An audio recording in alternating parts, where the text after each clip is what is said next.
Welcome to Beneath the Surface, the space where real stories live and healing begins. I am your host, Donovan Sykes, and on this podcast, we sit with the things that people often carry quietly, the emotions, the unspoken moments that shape who we become. A woman's silence is often mistaken for peace, when in reality, it's restraint. Women don't go quiet because they have nothing to say. They go quiet because they've learned that speaking doesn't always feel safe. And in this episode, I am sitting with my sister, the incomparable Samantha Sykes, to talk about what silence has protected, what it has cost, and what it takes to finally say, I'm here. Without further ado, Samantha Sykes, I want to thank you. I want to thank you for doing this. And the reason being because even though I've been at the forefront of reality of life, me bringing you into my world Mhm. feels amazing that you are willing to bear it all for the sake of just me. Yes. So I thank you for that. Um, I just want you to know that this conversation isn't about titles or important reels. This is about real life Real. conversations. And to start it off, I want to ask her one simple question. How are you feeling right now? So, as I ponder on that question, there's one word, whole. And we will elaborate on what wholeness means to me and how I can boldly proclaim the feeling of being whole. That's it. I I am whole. want you to kind of dive deeper into what whole feels or looks like to you. So, when I mention whole, that means I need nothing else to be added to me. Joy, I got that. Peace, I got that too. Love, I got that too. Strength, I got that too. All of that came from my father. I need nothing added to me because he gave it to me all. He gave it all to me. So I'm feeling great because I am whole. And a wholeness that did not come from a human, wholeness that did not come from tangible things, whether added or taken away.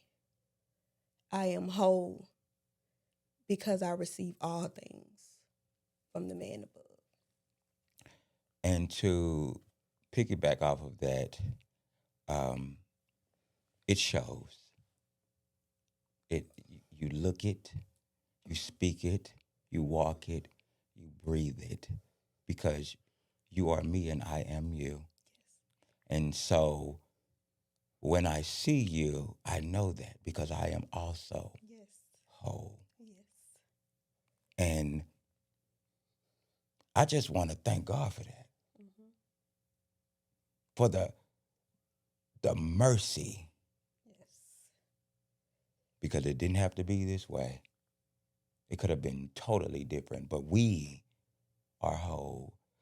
And I'm going to dive a little bit deeper um, because we have ample amount of time for you to get to know her. She's going to be around quite often, but this is the first season, and I ain't going to overload y'all with too much. So we're going to get right into the nitty gritty of who she is. And this question falls under the weight of responsibility. You are, to them, a single mother of five, or so I may say. We don't know yet. We'll figure that out down the. Um, but 36, Uh-huh. 36. mother of five. Yes. What part of that weight people don't see? Because now I have accepted and have taken full responsibility in the role of being a mother.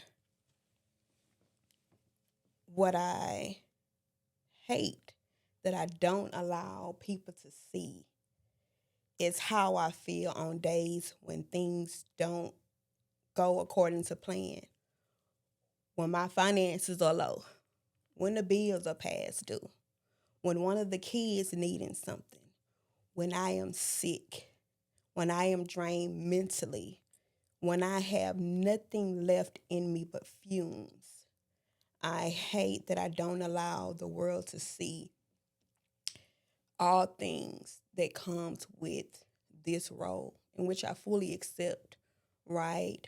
Um, but as a mother, I feel that it's my job to show up every time, irregardless of how I feel. So I just hate that I don't allow the world to see sometimes the downside, or even my kids to see the downside of what it takes to really fulfill this role as a mother. And so, knowing that, I have a question. Mm-hmm. And this goes back to like our childhood and me knowing what I felt when I was growing up and what I wanted. Um, First off, did you want kids? Let's start with who was Samantha. Like, did Samantha want kids? And if so, what did that look like to her? To be honest, that was not something that I really thought about. What I knew was I had a boyfriend. If we engaged in sexual activity, nothing was going to happen. Nobody was going to do anything. So when that time came, I stepped into the role with everything that I had in me. But growing up, that was not something that I thought about. Uh, those motherly instincts were activated, but I don't think it was, honestly, if we're being honest, I never had time to think as a kid. So Mm, I don't know if I ever really thought about it, because I was just really going with the flow. I never even thought about it. I don't even remember what it was like to actually be a kid after 13 or 14, because I was already making adult decisions. right, So I don't know. right. I just know when I made the decision, the irresponsible decision to place myself in a situation or in an environment that could produce a child, I was ready to step into it. Didn't think about it, but I was ready to step into it. Okay, so my follow up would be feeling like you disregarded your whole childhood upbringing of Mm-hmm. just existing as a child. We would say, or one would say that uh, you learn, you live and you learn, you live and you learn. It was 5 times for you to Yeah. live and learn. Yeah. So, what was it that allowed that to be a continuous thing and not with just the same? I don't want to overload the question. Okay. What allowed that to be a continuous thing as far as continuing to have kids after the fact? I was young, dumb, naive, searching for something at the time. I didn't know what I was searching for, but searching for something. And I must say, while I absolutely love and adore my children, Mm, I got it wrong 5 times. mm, I got it wrong 5 times. Um, but this was required, I would say, for me to be who I am today. But absolutely, I got it wrong 5 times. I don't know what I was searching for. I didn't know what I wanted. I didn't know myself. I was just existing and doing things without really taking into consideration the end result in which I'm dealing with now. mm. Um, how do you keep from going, or I'm sorry, how do you keep going when you are exhausted of being a mother? What are my options? What are my options? I don't know. I'm not a woman, When so I stop, everything behind me stops. mm, That means those 5 kids, regardless of who their fathers are, they're my kids, right? I made the irresponsible decision to have 5 kids. So there is no what's behind me, these kids. So I'm a force to be reckoned with Mm. as long as they are the force behind me. So there is no stopping. I'm going to pray, ask God for strength, and I'm going to keep going. Unfortunately, this is the harvest from the seeds that I sowed in my crop, and I'm going to harvest them proudly and boldly step into this. So the answer to your question is I can't stop. I got a force behind me. And I want to be real Mm-hmm. and transparent. Okay. And to my nieces and nephews, Mm-hmm. um, this is a grown folks conversation. This is what humans feel, Yeah. whether indifferent or the same. We are entitled to feel what we feel. So do not Mm-hmm. take anything that we discuss personal or to heart. This Yeah. is humans. And one day, hopefully, you will look back on this video and you would understand. Yes. So my question would be, um, if you could change it, if you had the option right now to pick your life and you didn't have kids, none at all, would that be your reality? I don't know. I can't say because they are my reason. So I would have to have something to replace them as a reason. So I don't know what Well, life would be like without them. not in that aspect, in a sense of, because for me, Mm-hmm. I had my life mapped out of what I thought it was going to be or what I wanted to do. I wanted to be a lawyer, Mm-hmm. and it's like, how you want to be a lawyer? You ain't even finished school. Yeah. Like, how is that even possible? But here I am now speaking to you without even finishing school. So my thing would be like, what was that factor of who or what she wanted before you felt that you wasn't even living life, or you were living life as in if um, you didn't have a childhood. I didn't have a plan. I Mm. didn't think that far, which is why anything was able to be implemented because I didn't feel that plan with anything. There was no goals, there was no plans, there was no anything. I was a kid, I didn't think that far, which is why when something or someone came along, it became a part of the plan because I didn't have a plan. So anything that came along, it then became a part of the plan. I didn't have a plan. Um, how many baby? How many Fathers. fathers to the kids you have? 4. 4. Uh-huh. And you got pregnant at what age? I got pregnant initially at 14 with by my oldest daughter's dad at 14, right? Had a miscarriage. That was a sign that I didn't know, right? Um, I was staying with my dad. Got pregnant again after I just had a miscarriage, maybe months later. Got pregnant again in the back of his mom's car. And after that, right after our interaction, oh, he broke up with me. I was so heartbroken. But I was pregnant then, and I had my first child at 16. First child at 16. And after that, you were no longer with this individual. That was your first child. Mm-hmm. What age was the second? I just 20, 2, 3 years later. 3 years later. And let me stop there. So this is where that running from something, running To to something Yeah. cycle Yeah. began Yeah. with me. Yeah. Getting away from something, I felt like I had to replace it to something. And at the age, I believe I was 16 or 17, that cycle of running to, from, it started then. Oh, when I paid the price. Initially, you stated that you had 4 different fathers to your kids. Yes. Are any of them currently active fathers? No, Not one. not one. Not Not one. active as they should.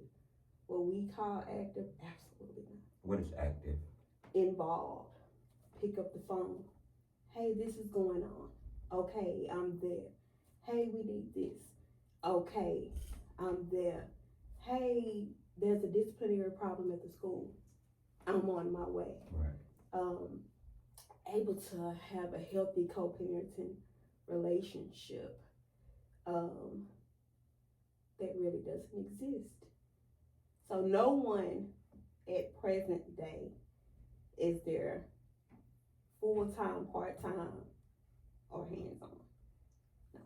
Okay, so I know out of 4, Mm-hmm. one is deceased. Yes. And I want to expound on that particular one more. Because when I say we're connected, you all know how connected we are. Okay. Because I remember everything, Okay. all of your life tragedies and so even though I dealt with what I dealt with, I always questioned, how did my sister handle it and what was her mental at that time? When 2 of your babies lost their father, where was your mental at that time? One, at the end stage of his life, I became like his best friend, right? After we had understood that the relationship would never be anymore, there was a new level of respect that was unlocked. So during the end stage of his life, he would call, tell me what's going on with him. I brought the kids over. I think it was Aaliyah's birthday. Although he was ill, he was still present in that moment. Because there was nothing attached outside of him just being the father of my kids, I didn't really take it to heart. But what hurted me is the kids seeing their father wheel downstairs in a body bag. That hurted them, and in return, it scarred me. And when I got tears in my eyes currently because I'm one of those guys who, when I don't forget, I don't forget, but I also still feel the feeling. And so I remember you saying exactly verbatim, I guess the cry that Aaliyah kind of wailed out when she seen it and she turned to you. Yeah. And I was hurt for you as a mother, but also hurt for my niece as her uncle. So my life and my pain was never just my pain. I had everybody's pain. Yes, you did. Everybody that I cared for. I know everything about everybody. I had endured so much of your pain. You did. So much of your pain. You did. But I wouldn't change it for the world because I have Teflon skin. Yes. And I've been put here to endure it all for the sake of my family. It's why this moment right here is necessary. Yes. I feel I have a duty to my family. And when I say this, I mean it partially. I'll sell my soul to the devil himself for my family because I am able to withstand and endure it all for the elevation of my family. Now, I really don't mean the devil himself, but y'all know what I mean. If you want to be technical, then, but you know what I mean. That means I will go to the wit's end for my family. But back on track, it was all those things. It was all of those highlighted moments for me that we were just living life. And as much as I'm going through what I'm going through, and as much as she's trying to figure out what she's trying to figure out, I'm still at a young age carrying my sister's weight because I cared so much. Yes, too much. Because I've cared so much. Let me ask another question. where does your pain and grief go? Like, how do you grieve? Because I can't recount. And you're just like my mother. Mm-hmm. I've never seen you cry. I've never seen you cry. So, based off of everything you've endured, how do you grieve? It's been a while. However, um, when you're a parent, a single mother, really life, my life did not allow it. Right, I had to keep going, and you and I have this thing. You don't grieve because it will allow life to catch you. Mm-hmm. And not everyone recovers when they're caught by this life. It doesn't care, right? So it was out of sight, out of mind. That's how I handled it at that time. I didn't want to feel, I didn't want to think, because life was continuing and I still had kids to take care of. There would be nights where I would be in my room and I would cry it out. Oh, cry it out in my covers. Or I would go into the bathroom, have my breakdown, shake back and get it together. But in reality, I've always dealt with grief, with the out of sight, out of mind reality, never wanting to be caught by life itself because it's ruthless. It's cold. It doesn't care who you are, who you're related to, what your status is, what your title is. If you get caught, sometimes it'll chew you up and it won't even spit you out. Um, So uh, Sorry for the brief impromptu. She thought she put her phone on silent twice, 3 times. So that's on her. But moving right along. Picking back where we left off. Going back to the grief of your children's father. Was that a conversation you ever had with them about? Have y'all spoken about that at all? That's the scary part. I would ask them how they feel, right? And I know they're feeling something, but they don't talk about what they feel. Of course, I like to keep transparency with the kids. Hey, you can talk to me about anything, right? When I lost my mom, I felt. So I know, in spite of whatever relationship I had with their father, I really know it impacted them. We've never had a real conversation, but they were so close to him without being close to him. Um, so I'm hoping that in the future, or maybe as they become older or even adults, when they're ready, we can have a conversation or they can actually seek someone to open up to and have that conversation so that they can free themselves from whatever they may be bound to. Right. Yeah. Um, I think the misfortune of all of the men that you so happen to encounter Yes. is why I made it my business to become the man that I am today. Because everything that my nieces and nephews lack when it comes to the male role model, I try my best to embody that. And not all of my life represents that, but that's also life. Yeah. And I used to um, have this feeling that pertaining to what I do for work, how would I be perceived by my nieces and nephews if they seen that? Um, but they know that their uncle is as real as it comes. Yes. I lay it all out. You choose if you want to deal with this or not. Even being my niece and nephew, if that ain't something that you can, I respect that.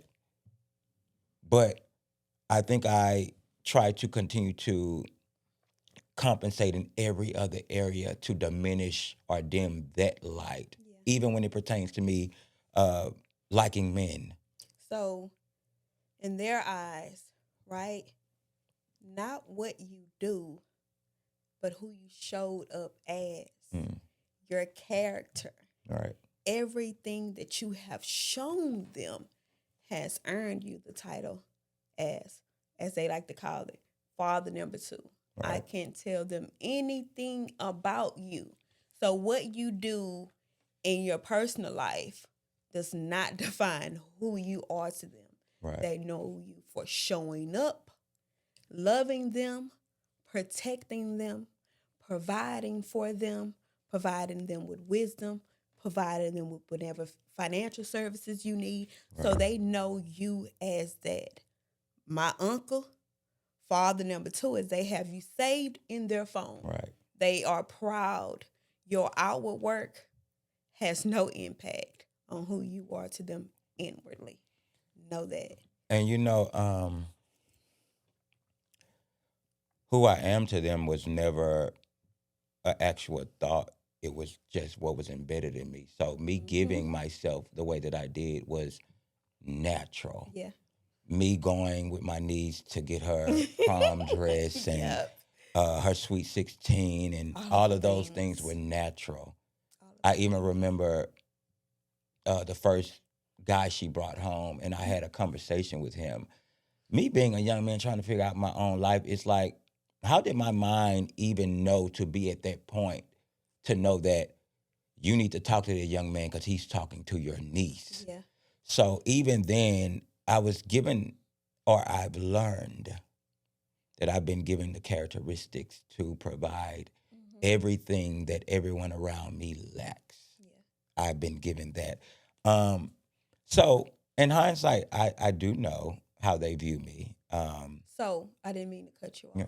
So that little thing, while you were trying to figure out who you were in your life, your identity, all of that stuff, the man that you were was already, which is why you were able, in my opinion, why you were able to step into it, because you had already solidified that irregardless of your age, Right. you knew that Right. because you seen that. So naturally you became a representative Right. of that. So that, yeah. Thank you for that. Yeah, absolutely. Going into, I want to ask a personal of self. Okay. Um, is there anything that you need right now, like within this life? Is there anything that you need? I know that we say we are whole. Mm-hmm. My cup runneth over. What's in the cup is for you. What comes out, I'm sorry, what's in the cup is for me, and what comes out is for you.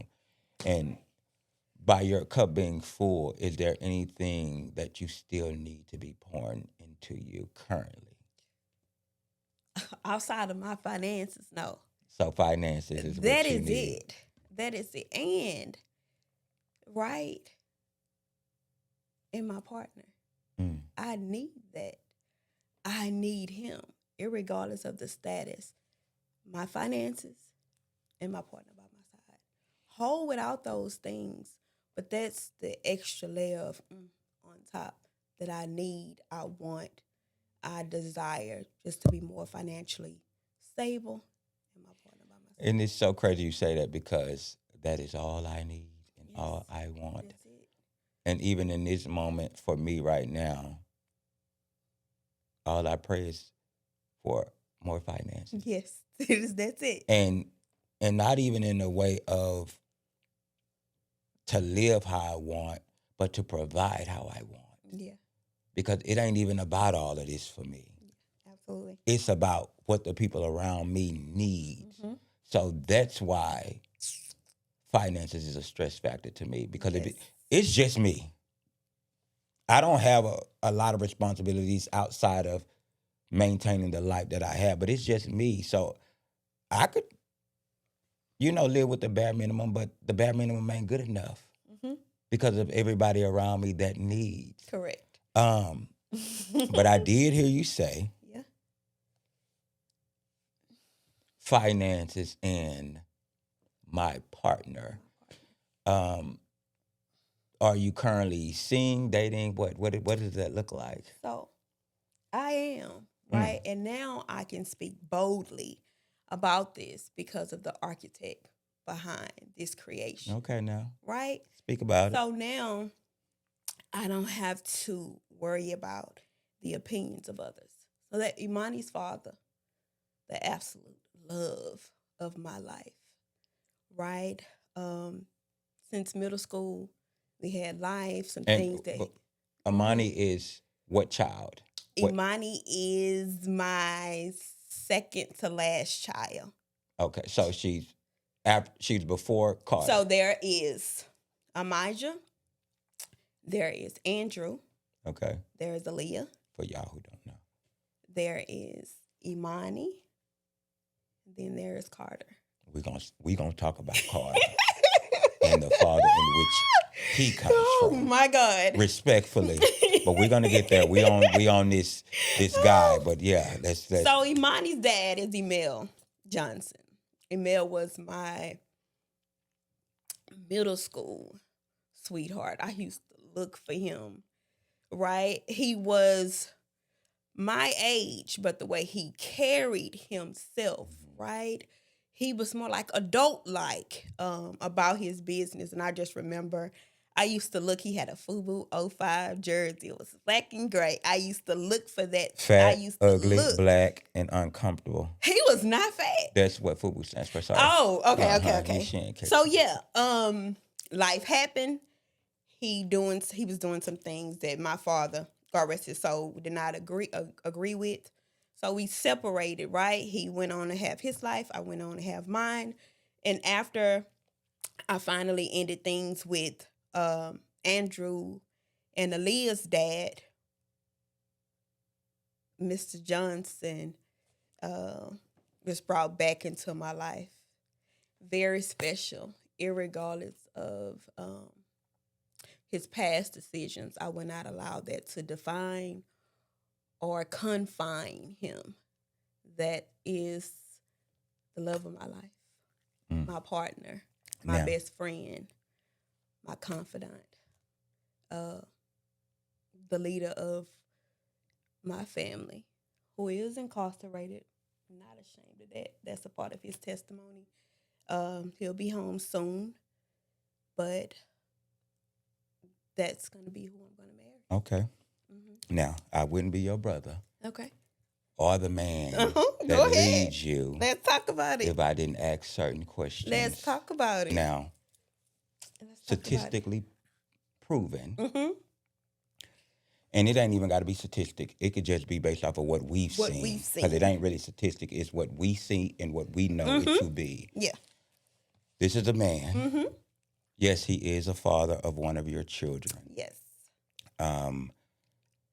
That is currently incarcerated.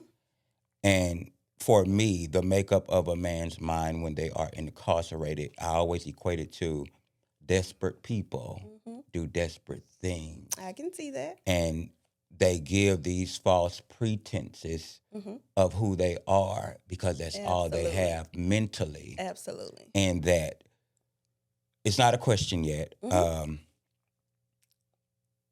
One, this is your life. Yes. A part of me is still weary about that. Okay. Because of how far we have come when it comes to making ourselves whole and what it looks like for some. We haven't been hurt in a long time. A long time. Yes. So a part of me is fearful of you being hurt from that same quote unquote statistic. Okay. Of dating. And then also a part of me feels it's comfortable. It's familiar. Okay. And then a part of me also feels, is it because she has 5 kids that she feels like this is what she has to do? This would only be the thing for, like, so I got all these mixed emotions. Rightfully so. Rightfully so. So I'm gonna give you that. That's what I feel. Okay. And I could understand what you're feeling. They are valid, right? So I've never been hear before. When I say hear, mean knowing how to activate my discernment. Okay. Discernment is not only understanding right from wrong. Discernment allows you to see what it could be in reality. Okay. I know what this is. And also sometimes we grow, right? Because I also was in my pruning season. And that did not happen until I was in a solitude place where I could hear God and he had my full attention. That's where the transformation began from the inside out. Now, I would not allow his past, right, to dictate how I move the decisions that I make in the present. What he did before me was in that season. We are in this season, and we're going to walk hand in hand because, right, the author of what we have has already signed off on it. Right. So I need you not worry. I didn't know what discernment was. I didn't know what intuition was. And one, in the past, I was moving solely on emotions. Right. My heart was not guarded. I was trying to create things that was not even supposed to be. But me, Mom, I want to create a family environment. Right. So fighting so hard to try to create this family environment that I too have made a lot of mistakes. And who would I be to judge him for real based on his current position now? Because that's also how the world would see me. The world would say, "Oh, you gotta limit yourself. You got 5 kids, 4 baby daddies." You know what I mean? How dare you have standards? Also, Right. although someone is in jail, right? It's not every time that they need you, right? So while he was going through his defining, I was also going through my defining. And that man don't need me.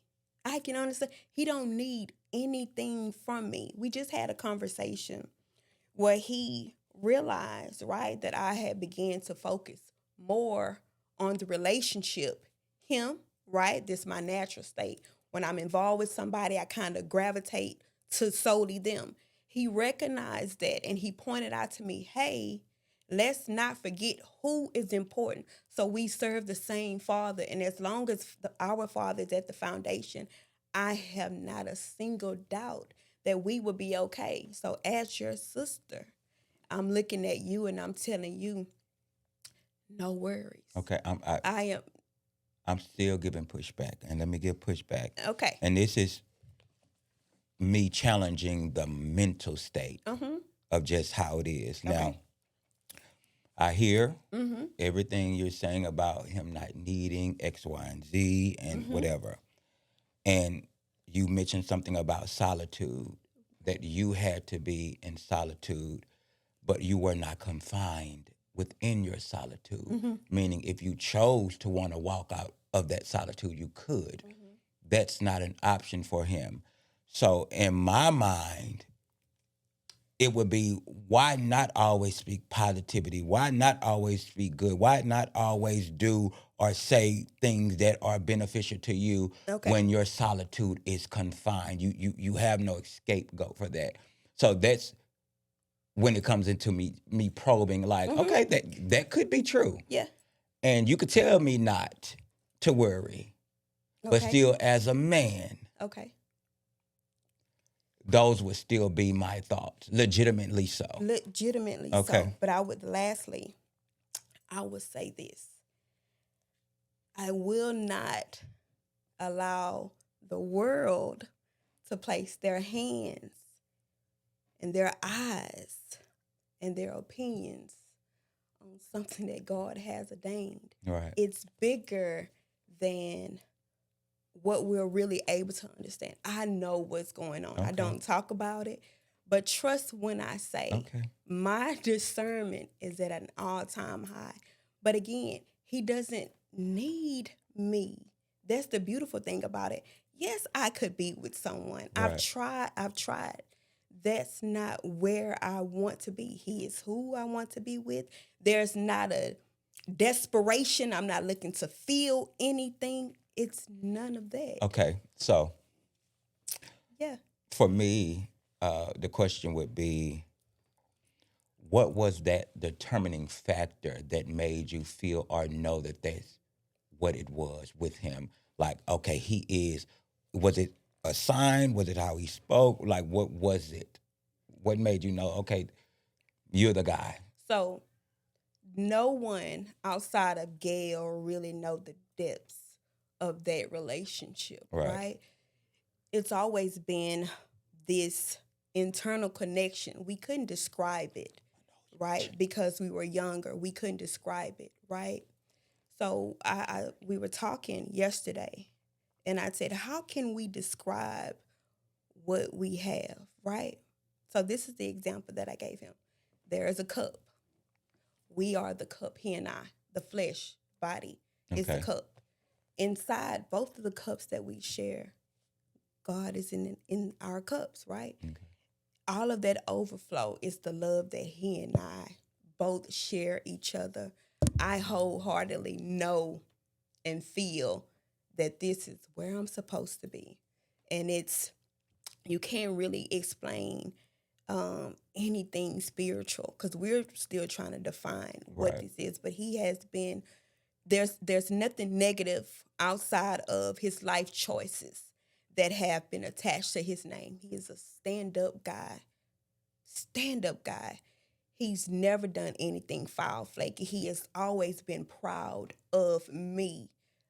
Even when I became pregnant, I was no secret. He always spoke highly of me and let me know how different I was. We were just in two different lives at that time. He went through his pruning season and I went through mine. Right. And now we are back together with no attachments from anyone. This is my person and I'm not settling because despite his environment, he's smart, very intelligent and articulate, can hold a conversation, Right. can read the Bible with me, get me on track, tell me about things that I have no idea about. Right. He's very knowledgeable, but sometimes in certain environments, you can't really be the best you. Right. So now I he has a agree different wholeheartedly. environment to be his best him, and I'm going to stand beside him, not in front of him, not in back of him, but Stand beside of beside him, Okay. and be his partner. And that's my husband, Okay. no doubt about it. Speak on it. Speak Yes. on it. But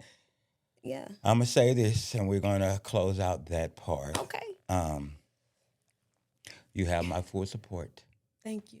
I have learned Thank you. that even in this life, and even you being my sister, we still have two different lives to navigate. Absolutely. And your learning process is not mine. Yes. And whether I understand it or not, or whether I feel like you know this or not, that is still your story, Yes. her story. And it's nothing I can do about that. So I support it, but I do want you to enlighten him Yes. that the same way that me and you are sitting here, he ain't got to be on camera, Yes. but it's a man that he has to face. Absolutely. And that comes to the point, I am so protective of you that even if I knew Always. that he was not the one, Yeah. and that was what you chose, I would walk away because I would That I feel know. like I'm allowing or okay with my sister being in something that she has no business being in. That I know. So, yeah, I So on the record, look at me and tell me that because your opinion, right, irregardless of where we are in life right now, your opinion is still valued, Right. right? Up until now, you have been my standard and help, right? Shape and mold me into who I am today. So your opinion, right, is still valid and valuable, Right. right? So with wholeheartedly tell me that you are in support and approve of, and also you trust the decisions that I make moving forward. Because I have never been in this place to speak so boldly and so Right. confidently about Right. anybody. So I just need you to trust my judgment because I'm not that little girl.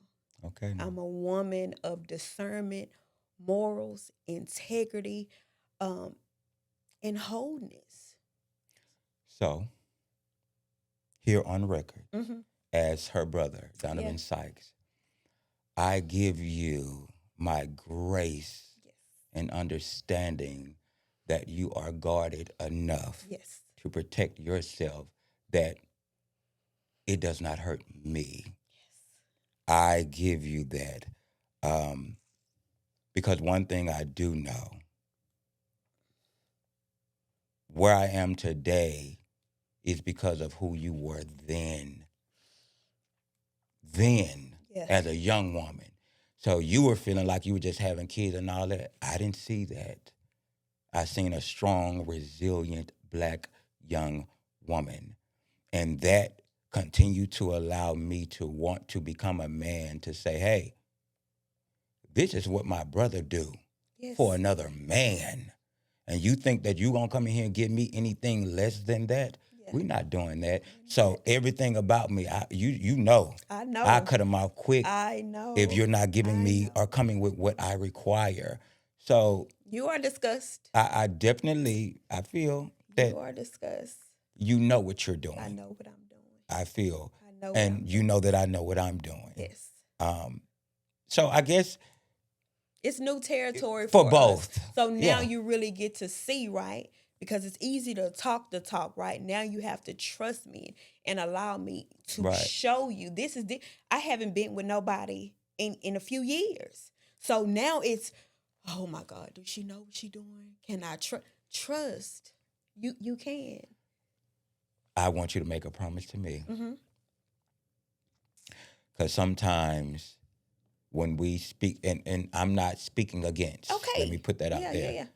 but sometimes when we are so sure of something, we tend to mask it when it does not become that Mm-hmm. reality.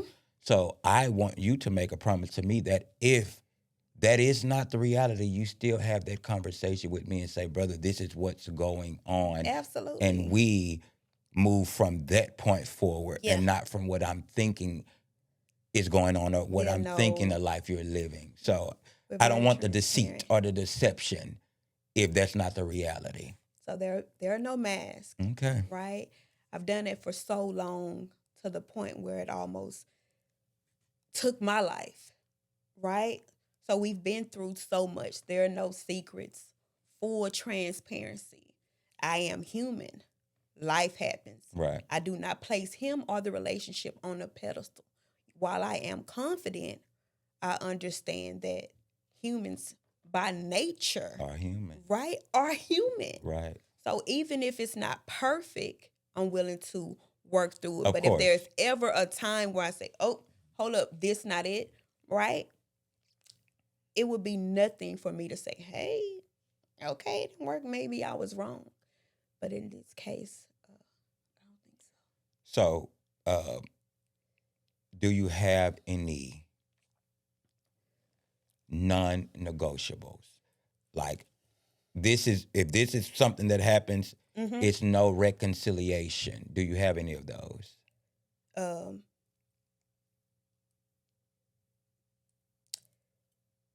there's one. When God stopped being who's leading him, right? Because that means the foundation, right, won't be as sturdy. God is the refer to.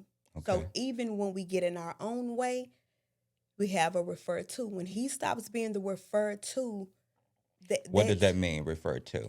so you know how we go to humans for their advice, right? Right. The Bible is what we use to kind of spearhead where we're going, what we want. It's going to keep us grounded. It's going to Correct. keep us focused. It's going to keep us, we call it our lane assist. Okay. When we get out of the way, we have a refer to. When that stops being your refer to, that means everything is compromised. Okay. So when I'm compromised because that refer to is no longer there, then we have to sit at the table. But in the world's view of anything that's what do you call it? What was your question? in the world's view of things that are my non-negotiables. Non-negotiable. Yeah. You made me forget what the There hell would I be asked. no type of physical altercation. That's a no-go. Okay. Because I put my children through so much. And while I'm still an adult and make executive decisions, I have to remember, you heard that word the last time you hung up in my face. Yeah, but we'll that's get another there. story. That's Carter's. Yeah. Be anything dealing with any type of physical altercations. I won't say cheating because I'm a realist. We can talk about things. I'm not accepting any outside kids because I don't want to raise any babies. I'm not raising any babies. I cannot love any babies, and I will not. Other than that, don't jeopardize me. Don't jeopardize me. Let me tell you what I feel just now. And I think a lot of women do this. And my opinion is not set in stone. Yep. It is my opinion. Absolutely. So you listed your non-negotiables. You said physical, absolutely not. And then when you said cheating, it was more so because I know whatever, when it pertains to humans. I feel like when that's spoken in that manner, it gives the right away. It says like, okay, if I did, I can come back from it with her. For me, and I'm talking to you, Curtis. I know I ain't got to worry about that with him, but that's a non-negotiable. So I expect that he would respect and love me enough and what we have and what we have created to not even let that be a thing. Right. But again, we are him. That does not give the right away, right? That's still him having to protect me. I'm just saying, realistically, you asked me what my non-negotiables are. Everything can be a conversation because I'm a realist at the end of the day. So, disclosed or undisclosed, I'm willing to have conversations because I may not be able to be all things. Right. So let's have a conversation. I'm willing to have a conversation.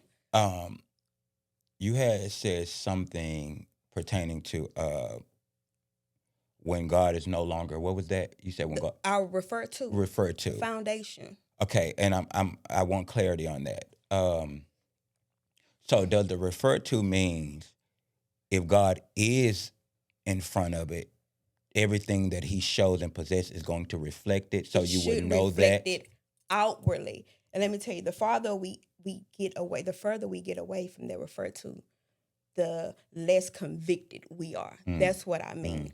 So when the Father stops being that referred to, you will be less convicted in the spirit on the things that you do. Right. That's what I mean. Okay.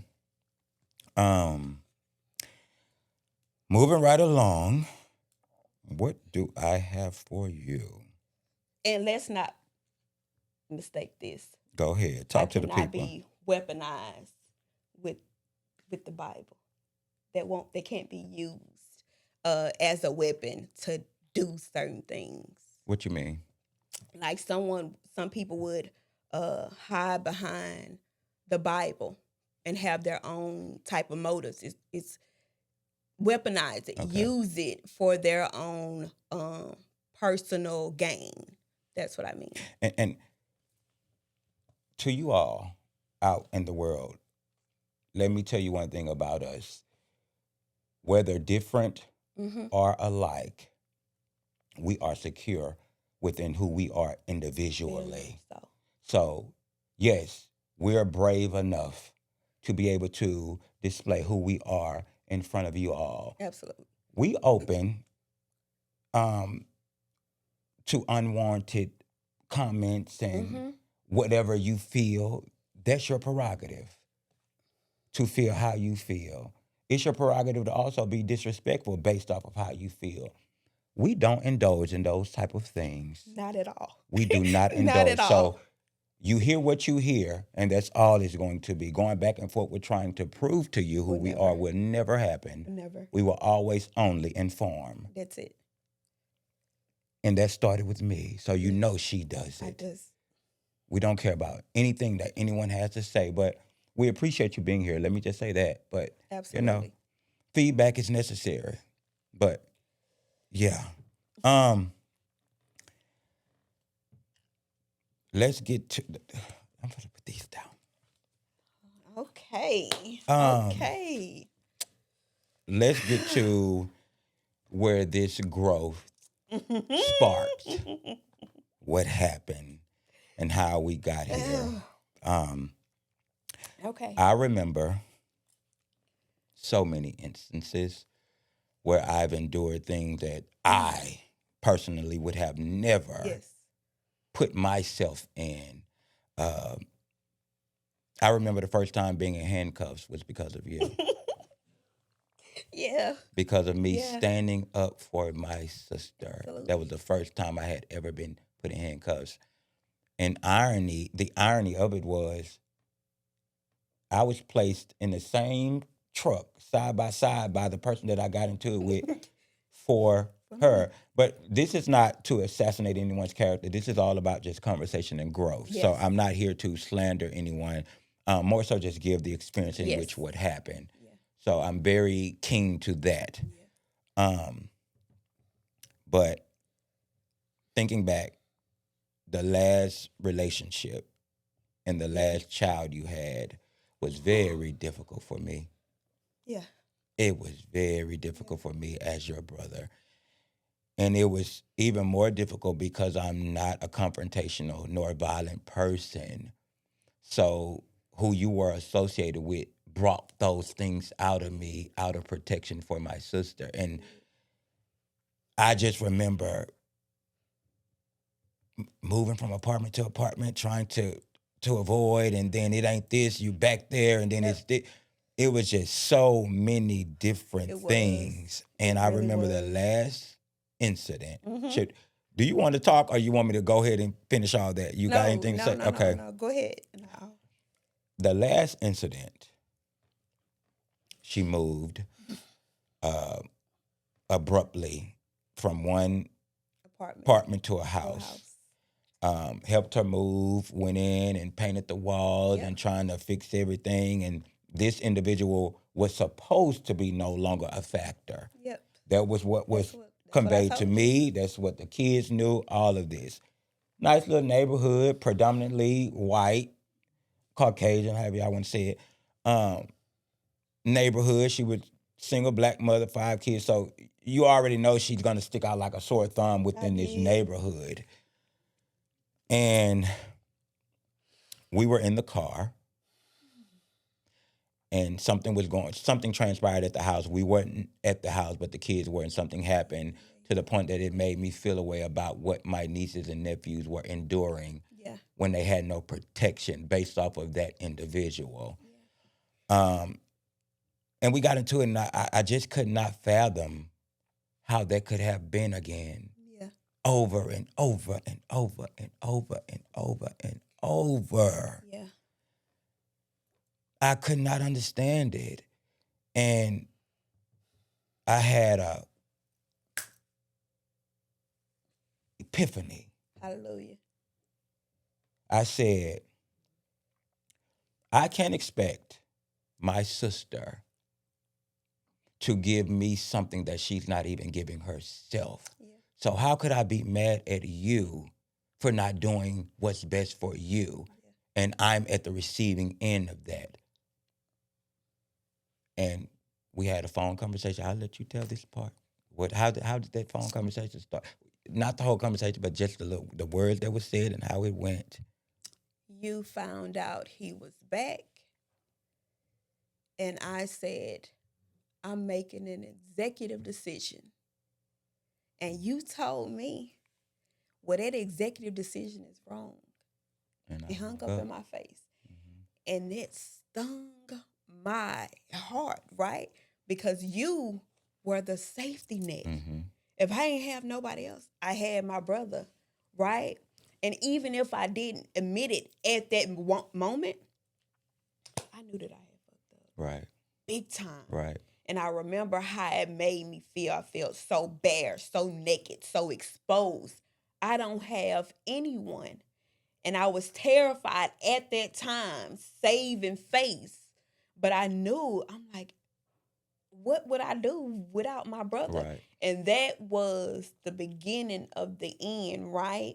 So I was just watching a sermon. Why God would always be my source. You were the usher that was used to usher me in back to him, right? Um, and he knew in physical form. Mm-hmm. If I remove him, You're going to come to she me. gonna come to You're going me. to come to me. And he removed you, and that was the beginning of my strength for real. Right. In real time, that was when everything started to change so fast. And we have something that's called prevenient grace. Prevenient grace is grace before. Okay. Grace before I even Teach knew me. what grace was, Teach me. right? The Father knowing she gonna come to me because Right. I'm already in her. Right. I'm gonna give her grace since she's exercised her free will to do whatever it is that she wanted to do. I'm still gonna cover her because she's gonna come back to me. But in order for her to come back to me, I'm gonna remove what she loves the most in physical form. All things really worked for Right. the greater good. When he removed you, I immediately started coming back. Didn't know that things were already starting to take place. But when you left, oh, they lit the fire under my Right. ass, and I didn't care what I lost, who I lost. I gotta go and get my mind right. And that, that was simply me choosing me. yeah, And I want you to hear me when I say this to you. mm-hmm. It's not about outside family, friends. It's not about none of that. When you choose you, despite anything that's around you, you elevate in this life. You have to learn how to differentiate the two things of what someone Mm-hmm. depends on, or what someone needs. Those are two different things. Give them what they need, but not what they are depending on. And what she needed was for me to pull back. But she depended on me to be there. Yes. That's not what she needed. Yep. And when I pulled back, she followed in suit. That's how that goes. And I think I talked to you about this briefly, of something that had hurt me to my core. The sound The sound? of Aaliyah? No. Was it? Okay. Everything had happened. Oh, when I dropped the case. Exactly. Okay. Everything happened.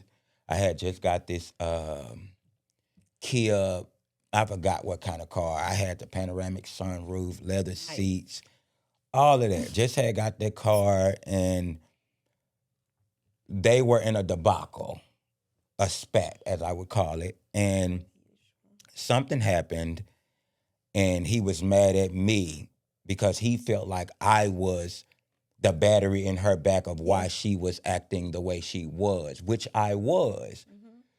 And my car was parked in her apartments, and I remember coming outside, and I seen this substance on the side of my gas tank. Still didn't think none of it. I opened it, looked in, didn't see nothing. Drove my car, locked up. Had someone to come over and drop the tank. You've seen all kind of seasonings just in the bottom of the gas tank. And under the bush where my car was parked was this season rack with all of those seasonings. And that forced me, I was already going through life, and that forced me to move to New York. But before all of this happened, we had just went to court. Yep. We both got restraining orders. Yep. First off, me being in court, it's a whole thing. It's a whole different thing that I'm not familiar with. If it wasn't just a traffic ticket in my younger years. But I'm sitting in court trying to talk to a district attorney? District attorney, the DA. Yep. Talking to a district attorney about something that I got that don't pertain to me. At all. Just simply the protection of my sister. Yeah. And all of that happened. I still got all those videos in my phone. I still got all of the pictures of the case numbers Yeah. in my phone. I still have all of that. And that forced me to, I didn't have anything. I had just lost my car. I went to New York. We got the restraining orders and all of that. I get a text message from the district attorney. And he said, your sister has dropped the case. Do you still want to continue to pursue? And I said, no. I was so hurt. I was like, all of what I've endured Yeah. meant nothing. All of what I've lost meant nothing. And he's still a factor. It was just, I don't even know if you remember um, y'all outside in the parking lot and y'all going back and forth. And that's when you had the gun that I now have, that purple gun. Um, and you ran in the house to get that gun. Yeah. And I was asking myself, what could this individual be making her feel for her to not be in her right state of mind to result to that, knowing that she got a family and all that? What could it be? And that moment and other moments just allowed me to know that I got to let her figure that out. Yeah. It ain't nothing I can do, nothing I can say, no love I can give. Nothing. She has to figure this out. Yep. That's why I left. And look at you. It was needed. It was needed. And to be honest, I was exhausted. Yeah. It's not that I was just tired of fighting, right? You had left, but I think because the individual was still able to come around and antagonize and disrupt the people, it was easier just to stay. Right. It was easier just to stay and endure. Oh, let me ask a question to that. Yeah. That was powerful. So do you think a lot of women stay because it would be worse if they did leave? Yes. My most honest, my brutally honest opinion. It's so draining. And that's how the addiction to Adderall started. I was drained. And not if it was just me, it would have been fine. But coming around late at night, sitting in the parking lot, sitting in the driveway, calling the phones, beating on the door, ruining AC, anything. It not just disrupted it was the kids, so it was easier. Right. And that's that silence, right? It was easier just to stay silent. I would be hurting internally, but it would have been and I didn't have the strength at the time to deal with the aftermath. Because it was never just, okay, it's over. I had to deal with so much or when I tried to leave. And it was just, I wanted to. I've I did never not seen have it the like strength. that. I've I never did would not have have the strength. seen I it like wanted that. to. I was exhausted. I've And never I seen it that allowed way. my weakness, I allowed someone else in my weakness to write trauma into the lives of my kids. So when they talk about their upbringing, trauma because I failed to protect them in my weakness. But that comes from my weakness, always needing someone. It started at 16, running from, running to. Right. But this individual, right, there's no bad blood. He was necessary to break me down, From that. right, from my neediness. Yeah. He was necessary. Again, all things work together for the greater good. So I have a purpose here, but it was easier for me to stay. But when you left, so we can get into the story about when you left, things in the background, I realized that then with this certain individual, you have to remove emotions and become strategic because they don't operate off of love like humans do. Right. There's no love. There's a plan. There's manipulation type. So once I understood what I was doing, there I began to get paperwork together with the courts because he would have taken my son. That was the thing. Anything to hurt me. So got paperwork together, right? And then looking for houses, looking for homes far away. So there was this night, we went to a Tasasita, my daughter and I looked at the perfect home. It was perfect. Again, I was still running away, not running to where I was supposed to, but running to what I thought was going to be the safe haven. perfect house. It was a Saturday. Came back home. My daughter said, "Mama, you gonna apply for the house?" They were ready to leave, and I told them, "This is that. This is the turning point." I told them, I told her, I said, "I'm gonna pray about it, right? I'm gonna talk to God about it, and whatever He tell me to do, I would do." This is on Saturday night. I got in the shower. That was the first time I fully surrendered. I didn't know what that meant, but I know whatever I was trying to do on my own, that shit wasn't working. I was dying. Right. So Lord, intervene. I surrender. Have your way. Whatever it is that you tell me to do, I would do it. The next day, I was in a Bible study class at Bethel's family. Leslie came to mind. With her, with the Leslie, you got to have it all the way together. She is no nonsense. Right. She don't bring no And drama. Leslie, for those who don't know, is a cousin, an older An cousin older of cousin ours. that used to live Shout out with to us. you. We Shout out love to you. you. Shout out to you.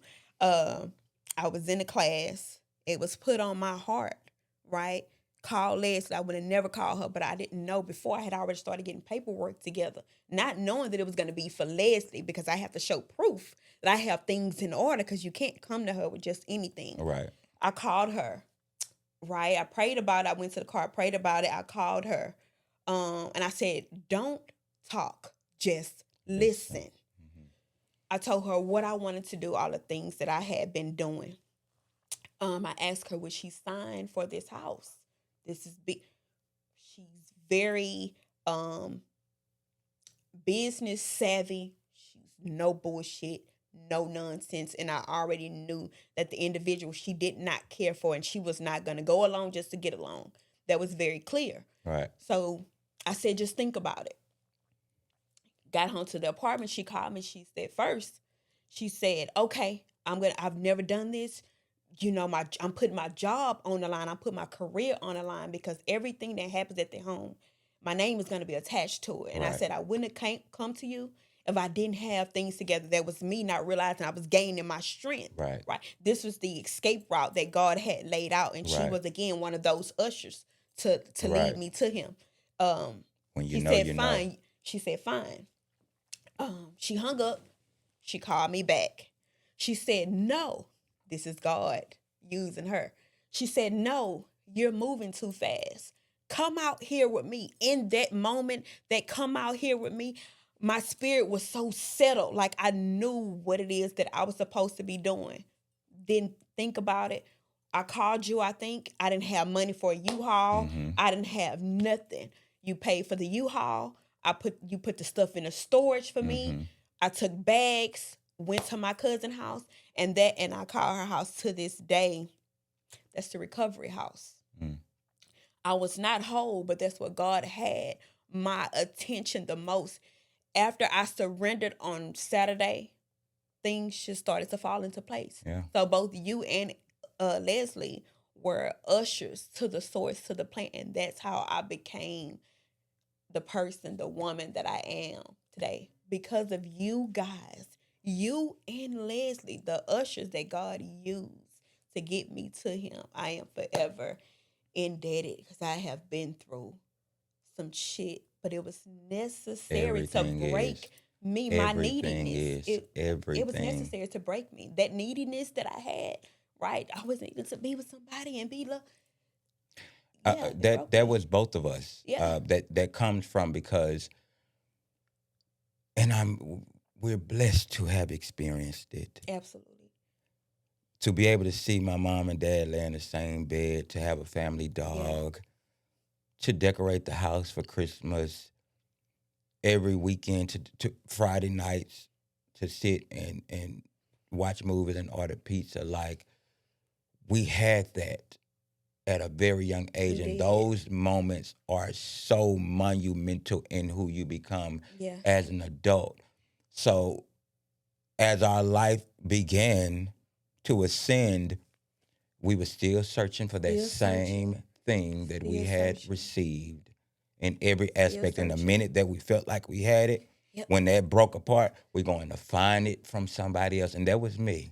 Yeah. Relationship after relationship after relationship. And I looked in the mirror and I was like, I felt like it was me. Mm-hmm. I'm like, how could I be with all these people Yeah. and it don't work with Yeah. none of them? Mm-hmm.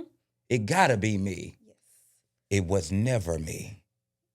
When I say never me, even in those moments when I thought it was me, even in those moments when I could have changed because I've always been forthcoming with everything about me, it was never me. But that's the reality of life, that we are continuously on a quest to find something that resonates with who we were. Yeah. And I'm just grateful and thankful that we found that peace within just ourselves, that we don't look for that. Whether you possess it or not, we're good without it. It's a blessing if you can come with this thing Mm-hmm. and fulfill us even more, but it's not a requirement, nor is it mandatory. And I'm thankful. I do not worry about you anymore. Yeah. I do You not don't have to. worry. You don't have to. We used to, when you was in those relationships, we talked every day. Trauma bond. Trauma bond. We thinking it's because it's my sister. It's trauma bond.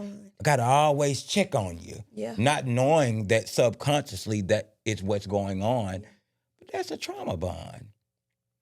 Now, if we talk, we talk. We always gonna do our check-in. We gonna call, and sometimes our life be so boring that we be like, "What you got to gossip about?" Checking the location just to make sure we're okay. Just to see. It feels good. It feels amazing. It feels good. It feels amazing. And it done got to the point. I know my brother life is so peaceful, right? I would not call him to disrupt his peace with anything that I have going on in my life, right? That's the love that we have. I respect his peace and his space enough not to disrupt it with whatever I may have going on. But now, let me go back to that introduction. You spoke about the silence, right? Right. In season 1, my silence was to diffuse, right? It was easier just to stay silent, right? Season 2, the silence was necessary so I can hear my father's voice, Okay. right? In season 3, which is where you are now, where I am now, the silence is not everything deserves a response. You have nothing to defend. Right. I've made you whole. Right. Right? So your silence really speaks to who you are, your character, how much you've grown, you know? Right. So that was the 1, 2, and 3. I have nothing to prove. I'm not in an environment where I have to stay silent for the sake of keeping down confrontation. I know my father's voice now, right? Because I was reprimanded for being so needy. Right. Placed in his silence, I'm able to hear him and navigate accordingly. Now, not everything even deserves a response, acknowledgement, or anything. And that leads me into this. When life brings you obstacles, you have 2 options.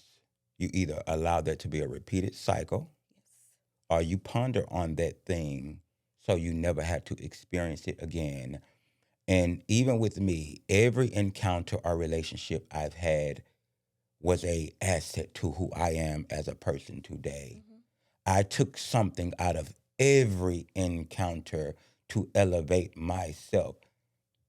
If you want, you could sit and choose to sit in your misery, if that's what you want to do, or if you're going to utilize everything that you've endured to become something.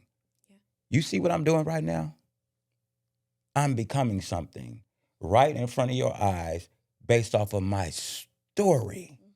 And for the record, I am becoming somebody based off of my story, even if you don't agree with it or not. Because I've learned to embrace my life lessons and make them work for me. Yes. I make them work for me. That's what she simply just said. When you're isolated, there was a silence. We don't know why we are enduring her last father of her child. We looked at it as very chaotic and all of this. It was It necessary was to break necessary. the characteristics in which she was going to have that was going to hinder her from furthering herself in this life. Correct.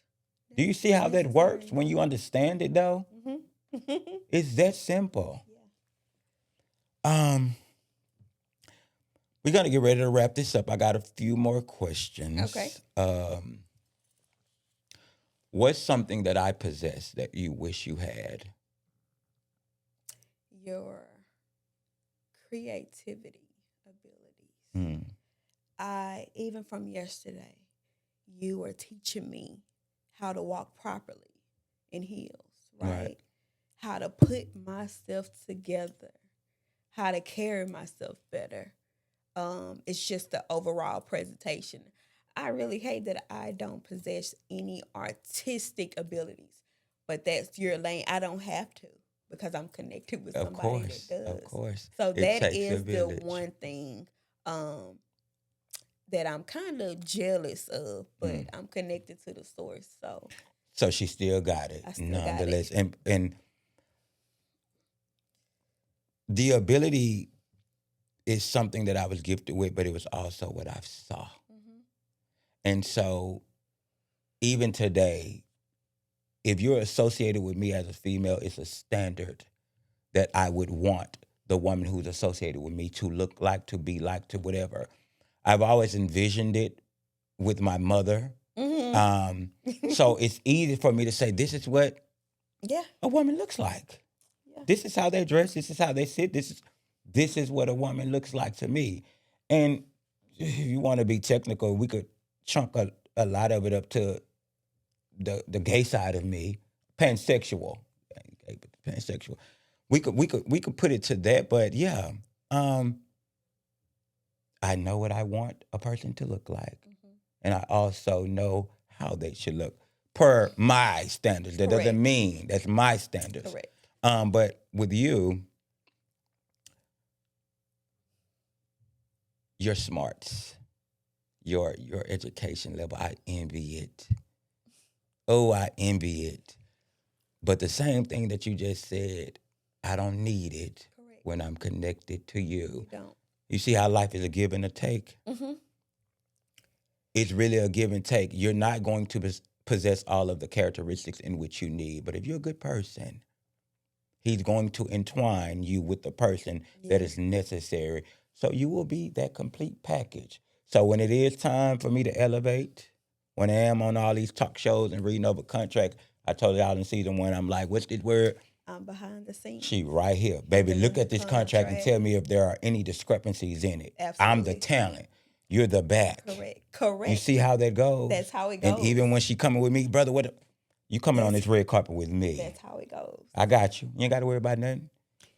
And be okay with playing the supporting character to someone else's success. Yeah.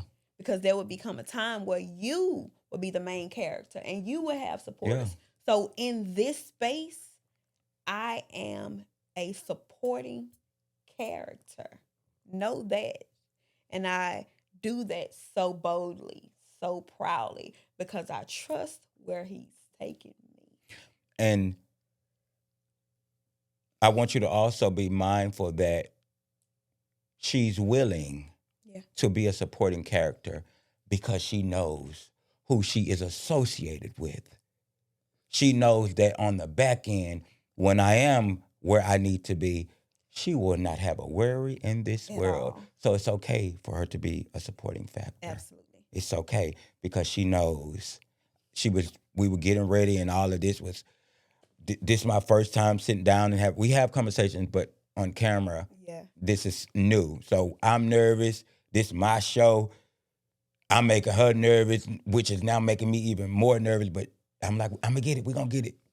And she was in the restroom putting on her makeup, and I looked over and I said, "This is the first interview of yours. But when I get to them other interviews, I'm gonna say, here go 100,000 Hey. for that first time In the you name of sat Jesus. down with me. Yes, Lord. I ain't even thinking about when I'ma remember the first time you sat down with me. You've helped me create this, and that's what it's all about. So I say this to you in closing.